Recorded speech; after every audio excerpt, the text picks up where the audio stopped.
Media reports کے مطابق supreme court نے پولیس اور شہری کے تعلق کی نئی تشریح جاری کر دی. SHO کو بخدمت جناب لکھنا ممنوع قرار دے دیا گیا. فیصلے میں کہا گیا کہ فوجداری معاملات میں ریاستی رویے میں بڑی تبدیلی کی اشد ضرورت ہے. نو آبادیاتی سوچ کو مسترد کیا جاتا ہے. SHO عوام کا خادم ہے, عوام اس کے نوکر نہیں. اب SHO کو صرف جناب SHO لکھا جائے گا. غلامانہ زبان ختم کی جاتی ہے. اٹینشن SHO کافی ہے, لیکن بہرحال جسٹس ہاشم کاکڑ اور صلاح الدین پنہور صاحب کو میرا, لیکن کیا ہے یہ 80 سال کے بعد میرے کالم میں بے شمار کتابی شکل میں موجود ہے. میں یہ نہیں کہہ رہا کہ پرانے اخبار ڈھونڈو, پڑھو کہ کیسے کم ظرف لوگ ہیں, کیسا عام شہری ہے, قدم قدم پہ بے عزتی کی کئی قسمیں.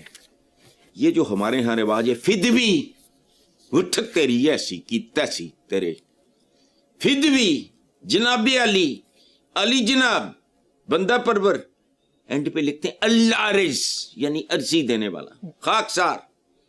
یہ پاکستانیوں کو گالی ہے.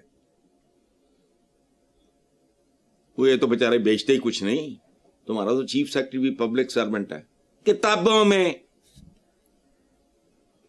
78 سال بعد خیال آیا دیتے عمل درآمد دے 178 سال لگن گے, چونکہ یہ چیزیں انوائرمنٹ کی تبدیلی سے ہوتی ہیں. حکم ٹھیک ہے, نیت بہت خوبصورت ہے, اعلیٰ ہے, بڑوں نے ایک بات کر دی, لیکن بےغیرتوں نے اس پہ عمل درآمد ہونے کے لیے وہ انوائرمنٹ ہی نہیں بنایا.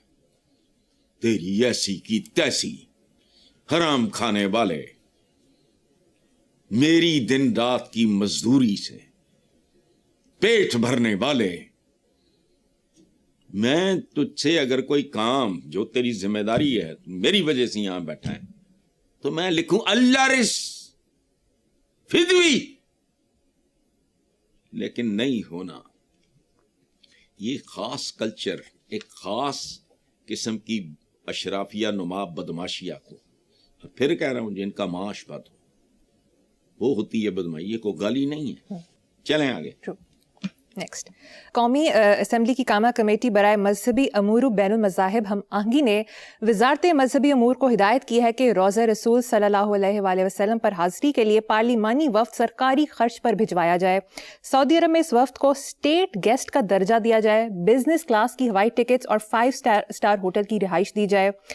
پارلیمانی وفد پہلے بھی جاتا تھا, اب بھی ہر برس مدینہ منورہ اور مکہ مکرمہ جائے گا. وفد میں شامل ارکان کے اہل خانہ بھی ہمراہ جا سکیں گے. عوام کی طرف سے وفد مکہ مکرمہ میں عمرہ ادا کرے گا. اس سے بڑا منافقت کا شاہکار کوئی ہو سکتا ہے؟ یقین کرو اگر میرے بس میں ہو اور مجھے کو کہے کہ ان کو سزائیں دینی ہے, یا جس نے یہ سلسلہ شروع کیا اس کو قبر سے نکال کے سزا دینی, اللہ کی قسم میری باقی عمر بیت جائے کس چکر میں, کس کو کیسی بدترین سزا دی جائے, یہی سوچتے سوچتے میری عمر بیت جائے. اتنا گر چکے لوگ ہم, بھوکے ننگے, بے روزگار, تعلیم سے آری, نہ لا اینڈ آرڈر, نہ خون کا والی وارث. ان عوام کے پیسوں پہ عبادت, اخلاقی دیوالیہ پن تو بہت معمولی بات ہے. اس کا ارتکاب تو ہم جیسوں سے بھی کبھی کبھار ہو جاتا ہوگا. یہی وہ باتیں ہیں جن سے میری اس کمیونٹی کے ساتھ پولیٹیشن بالکل شرم حیا ہے. کہتے ہیں نا چکنا گھڑا, نہ چکنے گھڑے پہ بھی کوئی نہ کوئی چیز رک جاتی ہوگی, ان کے اندر نہیں. رد عمل کیا ہونا چاہیے کہ جس نے یہ تجویز دی تھی یا دی ہوگی, باقی سارے بھوکے شیروں کی طرح ٹوٹ پڑتے اس کو زبانی طور پہ. بے شرم, بے حیا, اسلام کی تو الف سے بھی واقف نہیں ہے. غریب ملک ہے, یا تو بڑا کو متمول کھاتا پیتا ملک ہو, بھوکے مرتے لوگ ہیں, تجھے شرم نہیں آئے گی, لیکن نہیں آئے گی. That is why I hate them. ایتھے لائنہ لا کے ووٹ دیں ٹور جاندے, لیکن الحمدللہ وہ نہ بھی جائیں تو ووٹ ان کے تو نکل آتے ہیں. خیر جی بالکل ٹھیک ہے. نیکسٹ ٹاپک, حسن صاحب، اخباری رپورٹ کے مطابق دبئی کے ایماندار پاکستانی ٹیکسی ڈرائیورز کو سراہا گیا.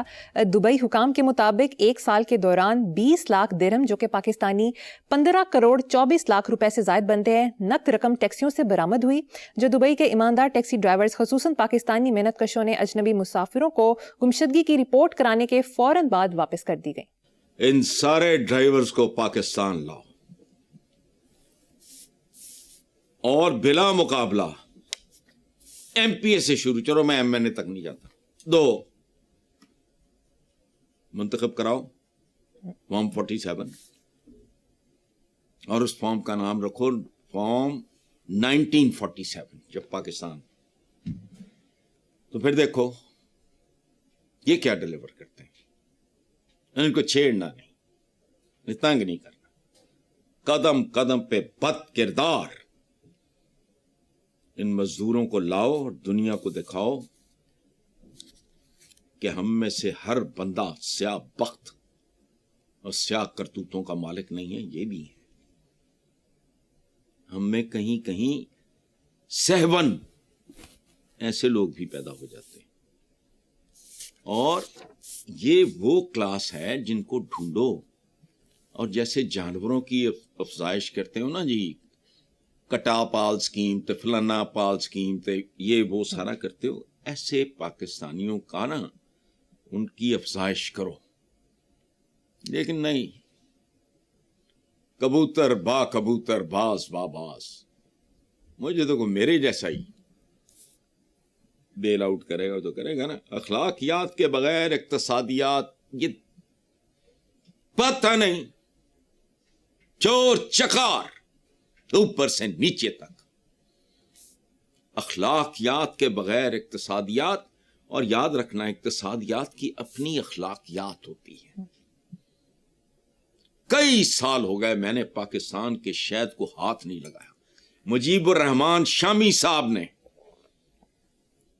میرے بڑے بھائیوں کی طرح ہیں، انہیں میرے کہنے پہ شاید یاد آئے، کئی سال پہلے انہوں نے مجھے ایک بات بتائی، دکھ سے بتائی، کہ کو بڑا غریب غربا کو سائیکل پہ کہا جی خالص شاید فلانا ٹھمکانا.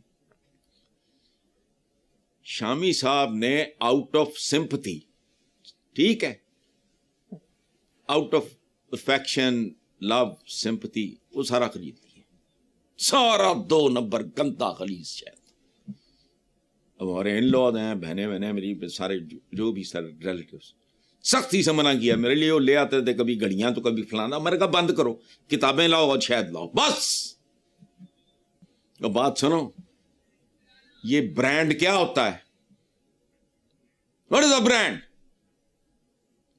میں نے اپنے بچوں کو بہت چھوٹی عمر میں نہیں کہ ابھی یہ بات سمجھیں گے نہیں، میں نے کہا برانڈڈ بند کرو. تمہاری ایک قمیض دنیا میں واحد قمیض ہوگی. وہ لاکھوں میں چلتے ہیں، ان کے نام چلتے ہیں، یہاں کچھ بھی نہیں. لیکن بہرحال ان کی عقل نہیں آنی، ان کے اندر گند اتنا ہے.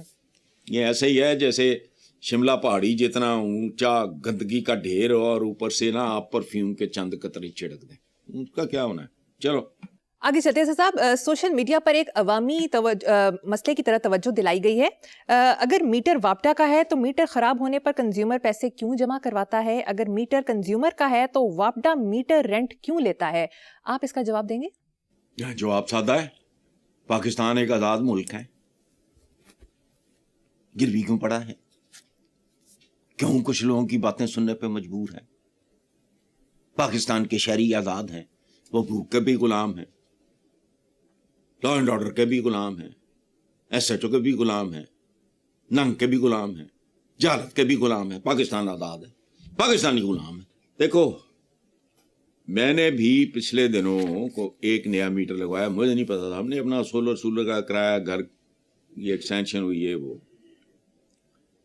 محمدہ کا اپنا گھر جا تو میٹر شیٹر. اچھا، جب بھی ویپڈا کا نیا میٹر لگواتے ہیں تو پہلے مجھے یہ اب پتہ لگا 5-6 دن پہلے، تو پہلے 4 ماہ آپ کو بل نہیں آتا، پھر اکٹھا 4 ماہ کا آتا ہے.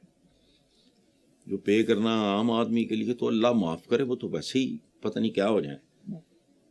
تو 4 مہینے کا بل جب آیا